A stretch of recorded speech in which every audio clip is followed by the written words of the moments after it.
अस्सलामु अलैकुम वरहमतुल्लाहि वबरकातुहू। तो जिस तरह हमने पिछली वीडियो बनाई थी कि जो इनका मैरिज कल्चर है इंडोनेशिया के बारे में, हम उसके अगले पार्ट की तरफ आते हैं, जो इनका फैमिली कल्चर है वो किस तरह ऑपरेट करता है। ठीक है, उसका मैं लिंक एंड पे आपको दे दूंगा। ठीक है, उसके बाद आते हैं जैसे ही इन लोगों की शादी होती है ना, तो कपल मूव करता है बिल्कुल जिस तरह पाकिस्तान का कल्चर है बॉयज़ की फैमिली की तरफ।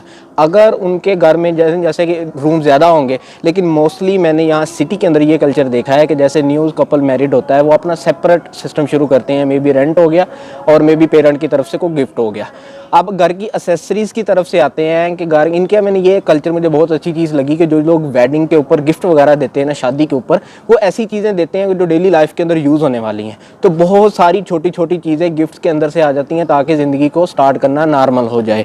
उसके अलावा जो अगला होता है कि वालदैन की तरफ आ जाते हैं कि जब वालदैन बूढ़े हो जाते हैं तो वो कहाँ पे रहते हैं। अच्छा, यहाँ इनके कल्चर में ये नहीं है कि लड़के ने ही अपने वालदैन की खिदमत करनी है, जो इनकी बेटियाँ हैं वो भी अपने वालदैन की खिदमत करती है। इसलिए इनके कल्चर में मैंने ये चीज़ नहीं देखी कि यार बेटा हो तो ज़िंदगी आसान होगी। बहुत सारे और जो घराने हैं उनके घर में सिर्फ बेटियाँ ही हैं, तो बेटियाँ भी अपने माँ बाप का ख्याल रखती हैं जब वो बूढ़े हो जाएँ। और मैंने कोई इतनी प्रॉब्लम नहीं देखी अभी किसी फैमिली में, सुना नहीं कि यार वो अपनी माँ को लेके आई। एक नॉर्मल कल्चर के थ्रू है, जिस तरह लड़का अपने पाकिस्तान में अपने माँ बाप को आप साथ रखता है, यहाँ पे लड़कियाँ भी अपने माँ बाप को साथ रख लेती हैं। और वैसे भी अगर इनके मैं ओल्ड लोगों की बात करूँ ना, बूढ़े लोगों की, वो एंड उम्र तक खुद कमाते हैं। और एक बात अगर मैं कहूँ कि जैसे जैसे ज़िंदगी में मैच्योर होना शुरू हो जाते हैं वो उतने ही ज़्यादा पैसे कमाते हैं। ठीक है, तो ये इनके कल्चर में एक बड़ी खूबसूरती है। वो पाकिस्तान वाला नहीं है कि बंदे की ज़िंदगी में अगर औलाद में एक बेटा ना हो तो कल को उसको अपने बुढ़ापे में फ़िक्रमंद होना पड़ेगा, तो ये वाली चीज़ नहीं है। और ये बहुत ही अच्छा कल्चर है। उसके बाद आगे के जो छोटे बहन भाई होते हैं उनके नान नफ़के की बात कर लेते हैं। ठीक है, उसमें आप ये नहीं कह सकते कि जो बड़ा भाई है उसने इतनी कंट्रीब्यूट करनी है, इतनी नहीं कंट्रीब्यूट करनी। उसने अपनी फैमिली को भी देखना, अपने बीवी बच्चों को भी देखना और माँ बाप ने देखना है। वो पाकिस्तान वाला सीन नहीं है कि बड़ा भाई छोटे को पढ़ाता है, यूनिवर्सिटी तक भेजता है, जब छोटा उससे डबल सैलरी कमाने लगता है तो वो कहता है जी मेरी तो आप खुद शादी होने वाली है, तुम जाओ अपने रास्ते, मैं जाता हूँ अपने रास्ते। तो बड़े बड़े घरानों के अंदर कभी बड़े फ़ायदे में रह जाते हैं, कभी छोटे फ़ायदे में रह जाते हैं। तो यहाँ पे ये वाले कल्चर का सीन ही नहीं है। और बाकी आप जितना किसी को दोगे उतना ही बेनिफिट है। इसके साथ ही एक चीज़ मैं और इंक्लूड करता चला जाऊँ कि अगर आप बहुत ज़्यादा अमीर है और आपके जो बहन भाई हैं वो गरीब है, तो वो एक दूसरे को कोसते नहीं हैं। जिस तरह हमारे पाकिस्तान के कल्चर में हम कहते हैं जी वो बड़े के पास पैसे उसने हमें नहीं दिए, हम उसको बददुआएं तक देते हैं, ऐसा भी होता है। इनके कल्चर में इस तरह नहीं है। अगर आप किसी की मदद कर दें तो ठीक है, अगर आप नहीं मदद करते तो इनके कल्चर में ये चीज़ समझी जाती है कि वो यार उसकी कमाई है, उसने पैसा कमाया, उसकी तरक्की है।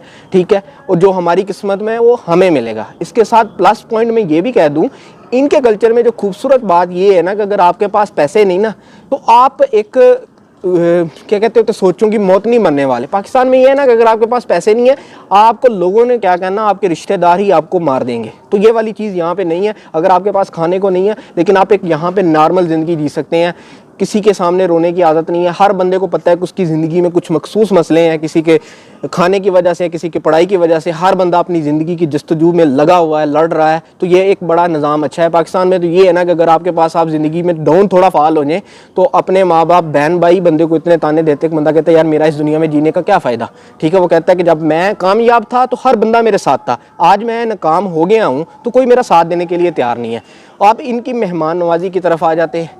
ठीक है, मैं एक चीज़ यहाँ पे इंक्लूड कर दूँ कि पाकिस्तान जितनी मेहमान नवाजी किसी के यहाँ नहीं देखी, लेकिन हमें भी कहा जाता है कि मेहमान आए तो रहमत होता है, अगर मेहमान कुछ उस तरह का आ जाए तो वो जहमत भी बन जाता है। यहाँ पे आप किसी के घर जाते हैं, उसके पास जो होगा वो आपको खाने को देगा।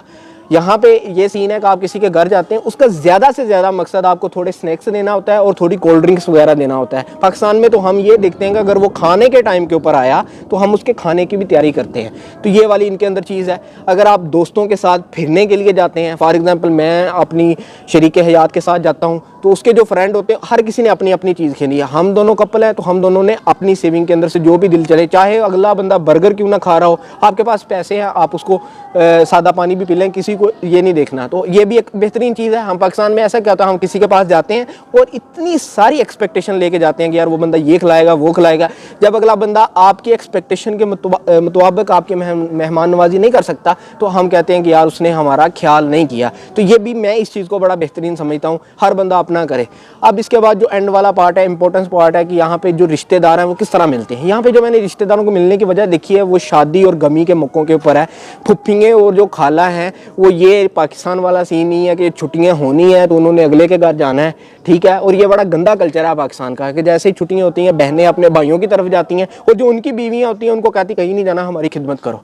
तो वो रस्सी इस तरह होती है। किसी के घर में औरतों बेटियों को हुकूक मिल रहे होते हैं और जो अपनी बेटों की बहू हैं उनको नहीं मिल रहे होते हैं। तो इनके यहाँ ये सीन नहीं है, किसी न किसी के घर नहीं जाना, शादी और खुशी गमी और ईद के मौक़ों पे जाना है और वो भी वहाँ पे जाके टांग के ऊपर टांग रख के खाने नहीं बैठ जाना। एक दूसरे की हेल्प करती हैं औरतें। तुम किसी के घर जाते हो, कोई फंक्शन है, वो वहाँ पे उसके साथ हेल्प करती हैं और मुझे ये वाला कल्चर बहुत ही ज़्यादा पसंद आया। तो ये कुछ चीज़ें थी, मोटे मोटे इंपॉर्टेंट पॉइंट मैंने जो इस वीडियो के अंदर इंक्लूड कर दी। अगर किसी और टॉपिक के मतलब आप लोग चाहते हैं कि मैं बात करूं तो इंशाल्लाह ताला कमेंट के अंदर आप मुझे मेंशन कर दें, मैं उसके ऊपर सजेस्ट कर दूंगा। तो मिलते हैं किसी अगली वीडियो में, तभी दिल की इजाज़त दीजिएगा। अल्लाह हाफ़िज़।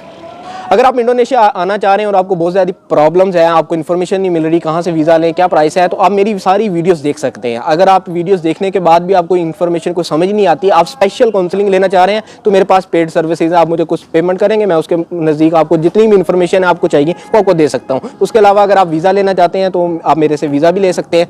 इसके अलावा 2-3 चीज़ और मैंने इंक्लूड की हैं। अगर आपने इंडोनेशिया या पाकिस्तान में किसी को गिफ्ट भेजना है तो आप मेरे थ्रू भिजवा सकते हैं, मैं उसमें आपकी हेल्प कर सकता हूँ। इसके अलावा आपने पाकिस्तान से इंडोनेशिया और इंडोनेशिया से पाकिस्तान पैसे भिजवाने हैं या लेन देन करना है तो उसमें भी मैं आपको सर्विसेज दे सकता हूँ। तो मेरा नीचे फेसबुक का मैसेंजर है, मैसेज कर सकते हैं आप, मैं वहाँ पर आपको डिटेल्स दे दूँगा। व्हाट्सअप नंबर नहीं मैं शेयर करता क्योंकि मैसेंजर के थ्रू मेरे ख्याल से बेहतर कम्युनिकेशन हो सकती है।